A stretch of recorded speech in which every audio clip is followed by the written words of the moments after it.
السلام علیکم ورحمۃ اللہ وبرکاتہ۔ بسم اللہ الرحمن الرحیم۔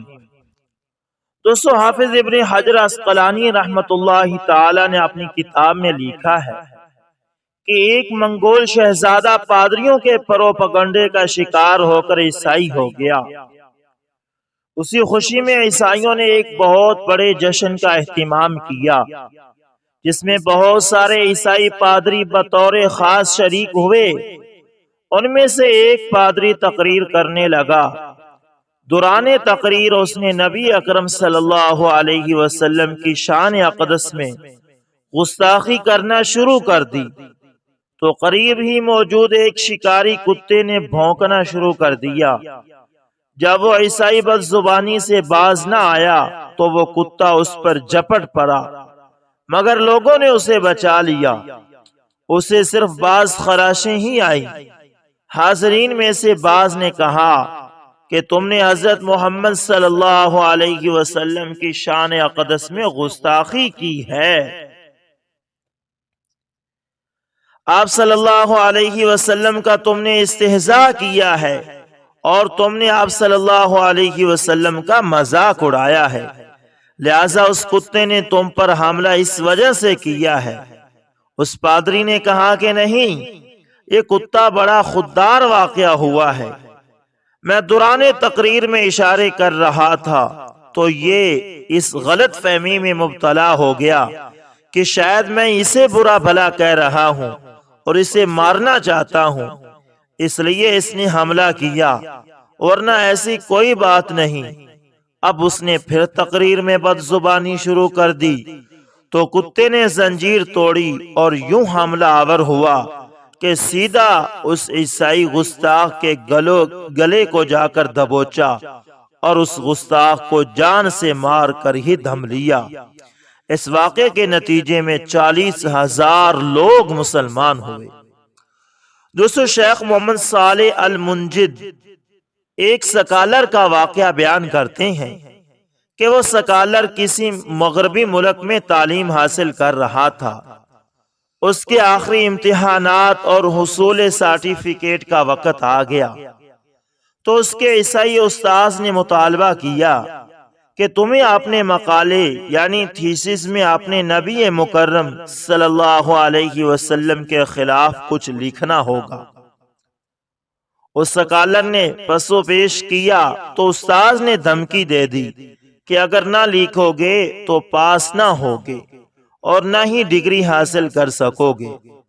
اس پر اس شخص نے حرص دنیا اور ہوائے نفس میں مبتلا ہو کر یہ گستاخی کر ہی ڈالی اور ناموس رسالت مآب صلی اللہ علیہ وسلم میں گستاخی کا نتیجہ اس نے جلد ہی اپنی آنکھوں سے دیکھ بھی لیا۔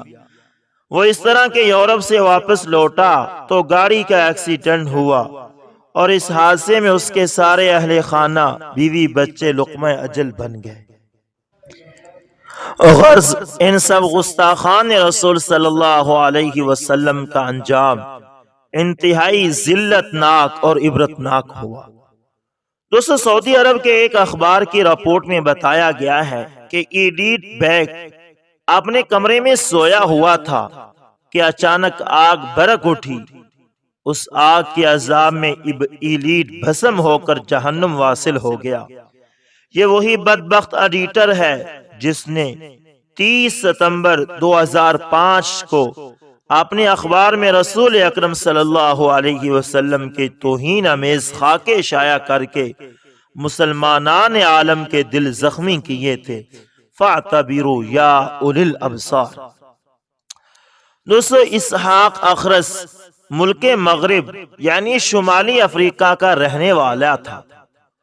ان دنوں اسلامی خلافت عباسیہ کے خلیفہ صفاح عباسی کا پرچم اقبال پھڑا رہا تھا۔ اسحاق نے آسمانی کتابوں قرآن پاک، تورات، زبور، انجیل کی تعلیم حاصل کی، پھر تمام علوم پر دسترس حاصل کی اور ایک عرصہ تک مختلف زبانیں سیکھتا رہا، مختلف شعبدہ بازیوں میں کمال حاصل کیا اور پھر اصفہان آ گیا۔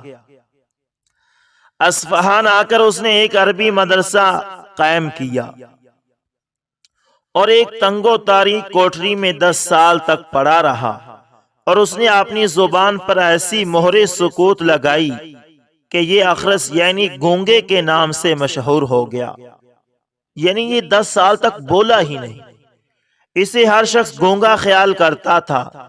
کبھی کسی سے اس نے ایک حرف زبان پر لا کر بات نہیں کی، بلکہ ہر کسی سے اشاروں سے بات کیا کرتا تھا۔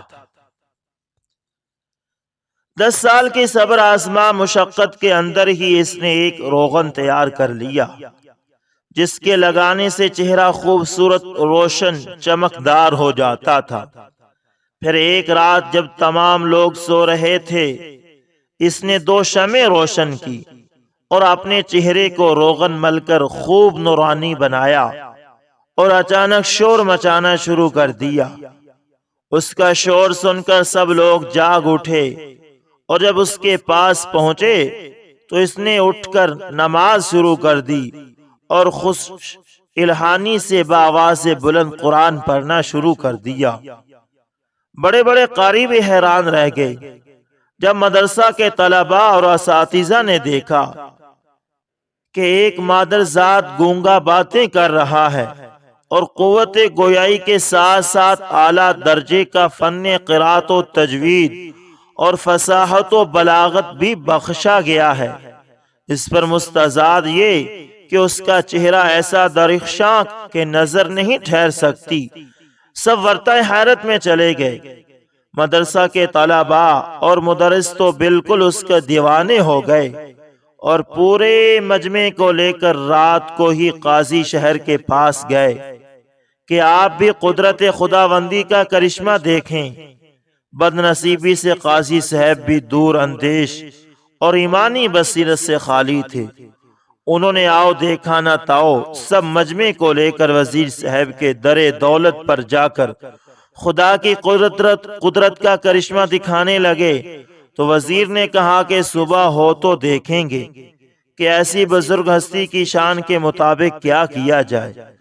لوگ جوک در جوک مدرسہ میں آنے لگے۔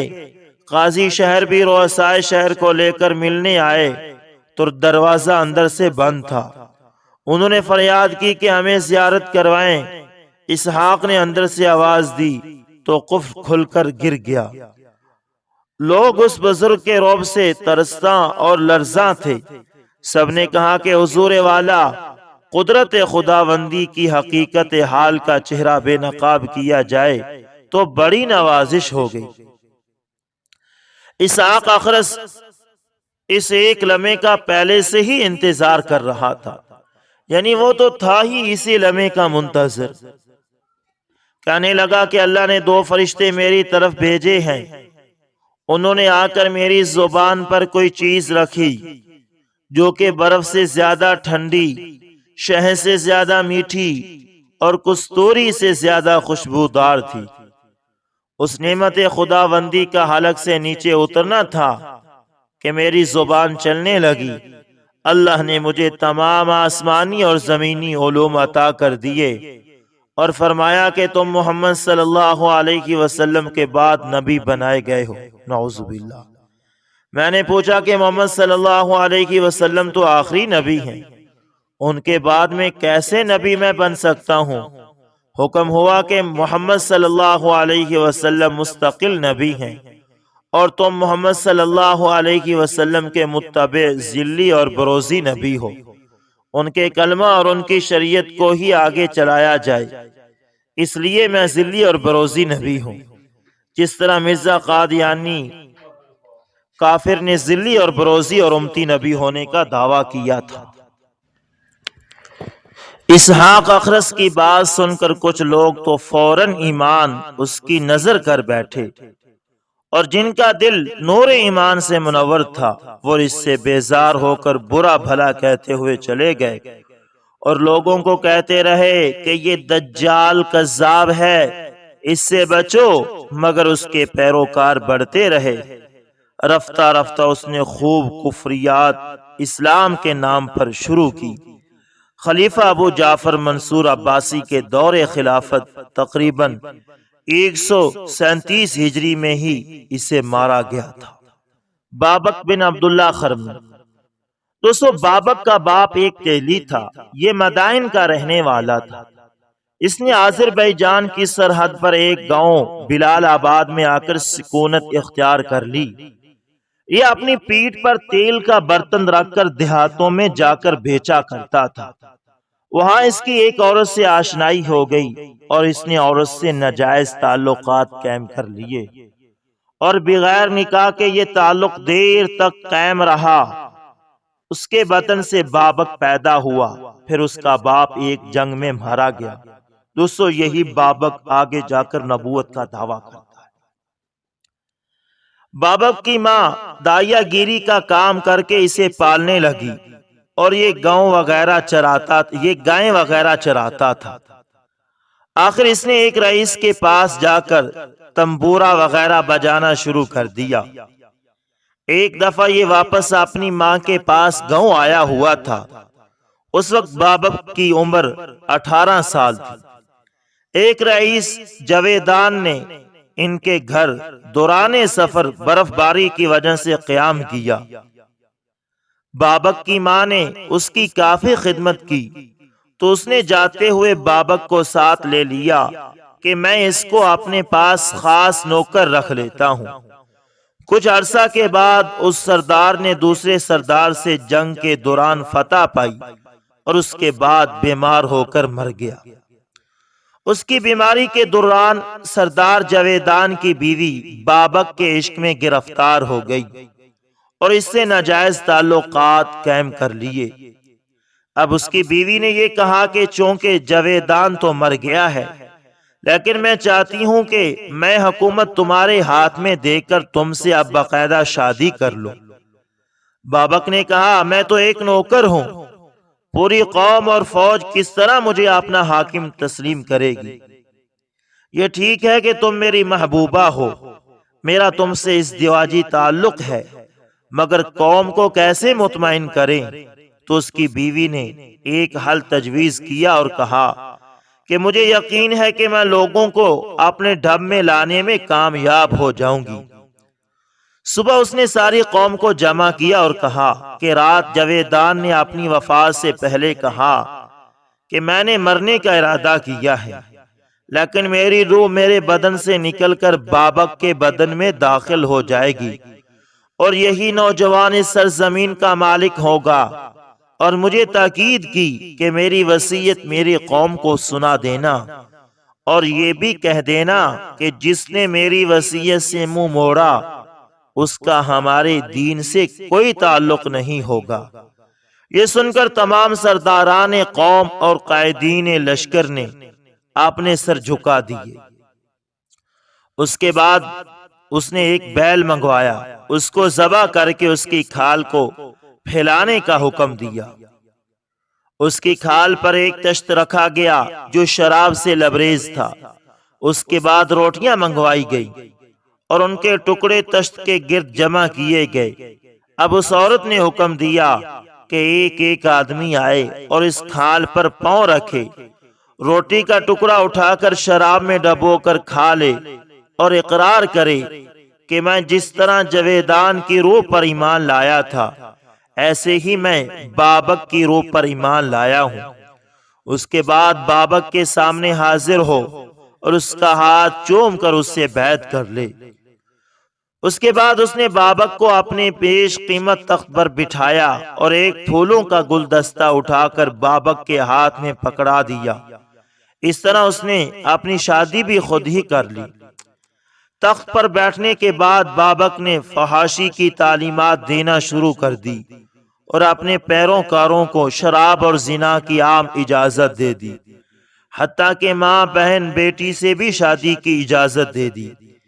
کسی کی خوبصورت بہن یا بیٹی کا پتہ چلتا اسے اپنے پاس بلا لیتا، اگر کوئی نہ بھیجتا تو اسے قتل کرتا اور اس کی بہن یا بیٹی پر قبضہ کر لیتا۔ جب اس کے پیروکاروں کی تعداد 3 لاکھ تک پہنچ گئی تو اس نے خلافت اسلامیہ کے خلاف علم بغاوت بلند کر دیا۔ اس وقت بغداد میں خلیفہ مامون عباسی جلوہ افروز تھا۔ اس نے مختلف گورنروں کو آرمین اور آذربائیجان کی باغ ڈور سپرد کی تو پھر بابک کی سرکشی پر اس کا قلعہ قمع کرنے کا حکم بھی دیا۔ آخر 20 سال کی بے شمار جنگوں کے بعد خلیفہ معتصم باللہ کے زمانہ خلافت میں سپہ سالار افشین کے ہاتھوں اس کی رسوائی ہوئی اور گرفتار کر کے قصر خلافت میں لایا گیا۔ بابک کے ساتھ 20 سال تک جنگوں میں تقریباً 2,25,000 مسلمانوں نے جام شہادت نوش کیا، تب جا کر اس کا خاتمہ ہوا۔ 7,600 مسلمان عورتیں اور بچے اس کے پنجہ ظلم سے آزاد کرائے گئے۔ بابکیہ کی ایک جماعت علامہ ابن جوزی رحمت اللہ تعالی کے زمانے تک موجود تھی۔ یہ لوگ سال میں ایک رات خوشی مناتے تھے۔ مرد عورتیں ایک جگہ اکٹھے ہو کر روشنی بند کر کے اندھیرے میں ایک دوسرے سے بدکاری کرتے اور کہتے کہ یہ ہمارا شکار ہے۔ آج ان بابکیوں کا دنیا میں کہیں بھی وجود نہیں۔ اس طرح بڑی محنت اور قربانیوں سے بابکیوں کا خاتمہ ہوا۔ یہ واقعہ 268 ہجری کا ہے۔ بابک لاکھوں لوگوں کی گمراہی اور ہلاکت کا سبب بن کر اپنے انجام کو جا پہنچا۔ دوستو، نبوت پر بہت سارے کذاب نے ڈاکہ ڈالا۔ بہت ہی لوگوں نے نبوت پر ڈاکہ ڈالنے کی کوشش کی اور لوگوں کو گمراہ کرنے کی کوشش کی، لیکن اللہ تعالیٰ کا یہ ایک قانون ہے کہ جو شخص نبوت پر ڈاکہ ڈالتا ہے نا، اللہ اسے اتنی زیادہ لمبی مہلت نہیں دیتے، اسے اللہ پکڑ لیتے ہیں، بہت جلدی اسے پکڑ لیتے ہیں۔ اگرچہ اس کے متبعین باقی رہتے ہیں، جیسے کذاب قادیانی کے متبعین لعنتی ابھی باقی ہیں، لیکن اللہ اس شخص کو نشان عبرت بنا دیتا ہے۔ دوستو، آج کے دور میں جہاں ایمان پر، اسلام پر بہت سارے ڈاکے ڈالے جا رہے ہیں، وہاں یہ قادیانیت کا فتنہ بھی اپنے عروج پر ہے۔ یہ بھی بیچارے مسلمانوں کے ایمانوں پر قبضہ کرنے کی کوشش کر رہے ہیں، ڈاکہ ڈالنے کی کوشش کر رہے ہیں۔ اس لیے ان لعنتیوں، ان لعینوں سے بچو، اور جہاں کہیں یہ نظر آئیں ان سے کنارہ کش ہو جائیں، اور اللہ سے ہمیشہ دعا کرتے رہیں کہ اللہ ہمارے ایمان کی حفاظت فرما۔ اللہ، ہم تیرے نبی محمد مصطفیٰ صلی اللہ علیہ وسلم کو آخری نبی مانتے ہیں، اس کے بعد جتنے بھی کذاب ہیں ان پر لعنت بھیجتے ہیں، اور اے اللہ ہم اس کذاب، لعنتی، لعین، رجیم، شیطان، قادیانی، اس پر بھی لعنت بھیجتے ہیں۔ دوستو، امید کرتا ہوں ویڈیو اچھی لگی ہوگی، پسند آئے تو لائک، شیئر، کمنٹ لازمی کریں، اور اگر آپ ہمارے چینل AS انفارمیشن TV پر نئے ہیں تو اس کو لازمی سبسکرائب کریں، اور ساتھ میں بیل کے نشان کو دبانا نہ بھولیے گا تاکہ ہر نئی ویڈیو کو نوٹیفیکیشن آپ لوگوں تک پہنچتا رہے۔ دوستو، ملتے ہیں کسی نیکسٹ اچھی سی ویڈیو کے اندر، تب تک کے لیے اللہ حافظ، جزاکم اللہ خیر۔